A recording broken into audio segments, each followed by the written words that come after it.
जय श्री हरि विष्णु, जय माता रानी। दोस्तों आपके अपने चैनल राधे श्याम में आपका बहुत बहुत स्वागत है।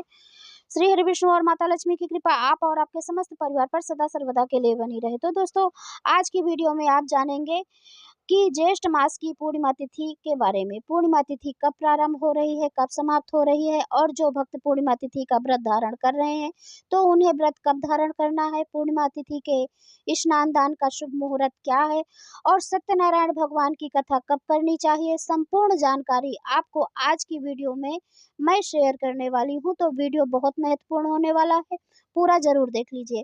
और अच्छी लगे वीडियो तो लाइक और कमेंट जरूर कीजिए, क्योंकि आपके एक लाइक और एक कमेंट मेरे लिए बहुत महत्वपूर्ण होते हैं।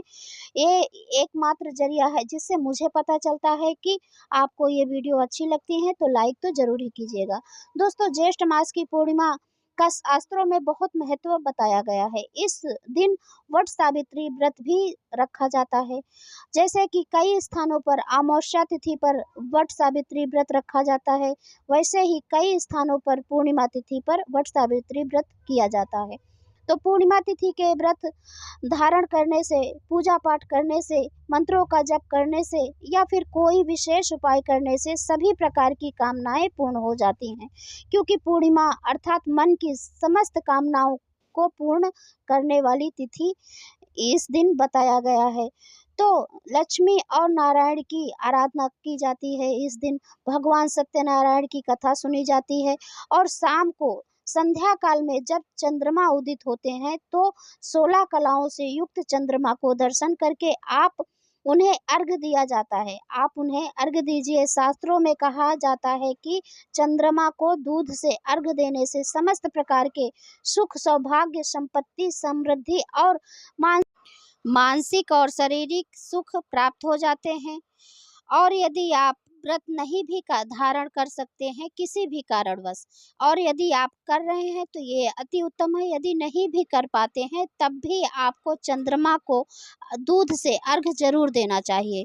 पूर्णिमा तिथि के दिन पवित्र नदियों में स्नान करने का बहुत ही महत्व है। तो गंगा नदी, नर्मदा या यमुना, कोई भी पवित्र नदी आपके घर के आसपास है तो आप जा पाते हैं तो अत्यंत ही श्रेष्ठ है। अगर आप जाकर गंगा नदी में स्नान कर सकते हैं।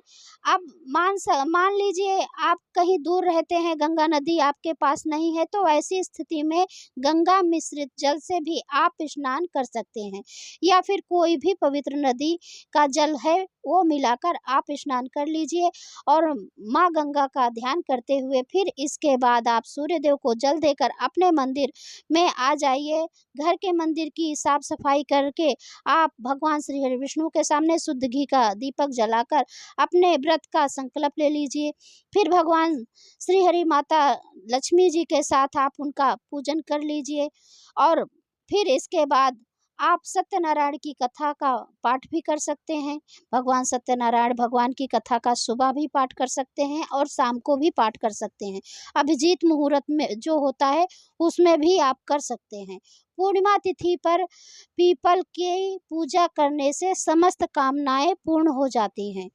तो समस्त कामनाएं पूर्ण हो जाती हैं क्योंकि पूर्णिमा तिथि के दिन भगवान श्री हरि विष्णु और माता लक्ष्मी का वास पीपल के वृक्ष में होता है। इसलिए पीपल की पूजा करके हम जो भी कामना करते हैं हमारी वो कामना निश्चित ही पूर्ण हो जाती है। तो पूरे श्रद्धा भाव से पीपल की पूजा जरूर कर लीजिए। इसके लिए आप एक पात्र ले लीजिए, आपको कोई भी सा पात्र चलेगा, ले सकते हैं, बस तांबे का नहीं होना चाहिए। और उस पात्र में आपको थोड़ा सा कच्चा दूध डाल देना चाहिए, थोड़ा सा गंगा जल डाल लीजिए, फिर थोड़ा सा उसको पूरा भर दीजिए, पानी से पूरा भर दीजिए पात्र को। अब इसी पात्र को आपको थोड़ा सा शक्कर या फिर शहद या गुड़ डालकर आप उस जल को मीठा कर लीजिए।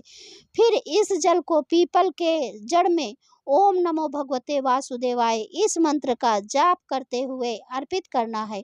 फिर दूध से अर्पित करने के बाद फिर हमें धूप, दीप, अक्षत, पुष्प इत्यादि सभी चीज़ें पीपल की जड़ में अर्पित करना है। इसके बाद उस अपने मन की जो भी कामना हो पीपल देवता को, पीपल वृक्ष को यानी प्रणाम करके आप वहाँ पर ज़रूर कहना चाहिए।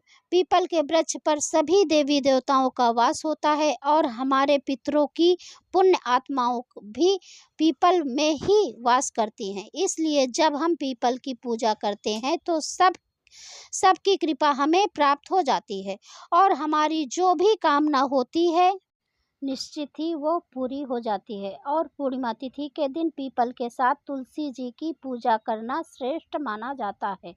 तुलसी जी के जड़ में थोड़ा सा कच्चा दूध अर्पित करके आप धूप दीप अर्पित करके तुलसी की पूजा कर लीजिए, तुलसी की परिक्रमा कर लीजिए और फिर तुलसी की जड़ से थोड़ी सी मिट्टी लेकर अपने मस्तक पर लगाएं। इससे माँ तुलसी के साथ श्री विष्णु जी की कृपा भी हमें प्राप्त होती है। शाम के समय पीपल में, तुलसी में दोनों ही जगहों पर दीप दान करना चाहिए। और यदि आपके घर के आसपास भगवान का मंदिर है, शंकर भगवान का या किसी भी देवी देवता का मंदिर है, तो वहाँ आप जाइए, दीप दान कीजिए और विधिवत पूजा कीजिए, पुष्प अक्षत इत्यादि सब समर्पित कीजिए और पूजन कीजिए। आप जानते हैं ज्येष्ठ मास की पूर्णिमा तिथि कब प्रारंभ हो रही है, कब समाप्त हो रही है।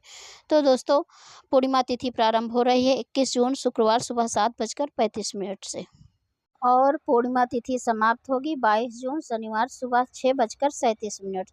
तो जो सुबह ब्रह्म मुहूर्त में उठते हैं, स्नान आदि करते हैं, उनके लिए मुहूर्त क्या है वो देखते हैं। 21 जून 2024 शुक्रवार सूर्योदय का समय रहेगा 5:20 से और सूर्यास्त का समय रहेगा 7:18 और ब्रह्म मुहूर्त का समय रहेगा सुबह 4:09 से 4:57। अभिजीत मुहूर्त रहेगा दोपहर 12:01 से 12:05 तक और अमृत काल का सुबह 9:27 से 11:04 तक। शुभ योग रहेगा 6:42 तक, बाद में शुक्ल योग रहेगा। राहु काल का समय रहेगा सुबह 10:30 से 12 बजे तक। तो इस समय राहु काल के समय कोई शुभ कार्य नहीं किया जाता। तो आइए देखते हैं अभी हम 22 तारीख का कि क्या हमें दान पुण्य कितने बजे तक कर लेना चाहिए।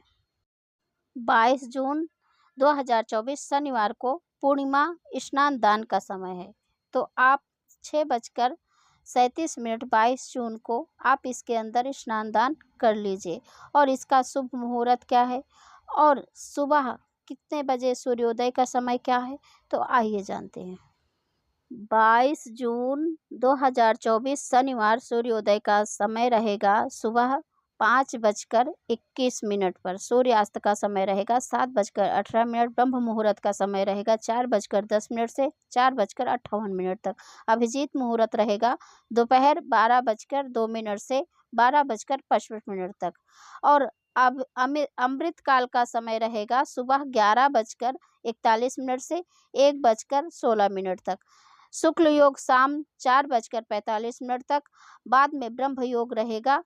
राहु काल का सुबह 9 बजे से 10:30 बजे तक रहेगा। तो दोस्तों, ये सब आप जानते हैं कि राहु काल में शुभ कार्य नहीं किया जाता। और जो मेन है हमारा चंद्रोदय का समय तो क्या रहेगा, आइए देखते हैं। 21 जून 2024 शुक्रवार चंद्रोदय का समय रहेगा 6:54 पर। इस समय आप अर्घ्य देकर भगवान की पूजा आराधना कर सकते हैं।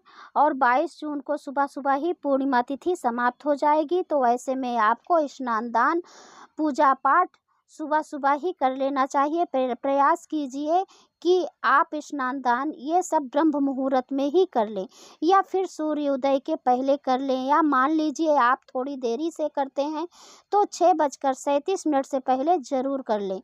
तो एक बार फिर से समझ लीजिए, 2 दिन की पूर्णिमा है।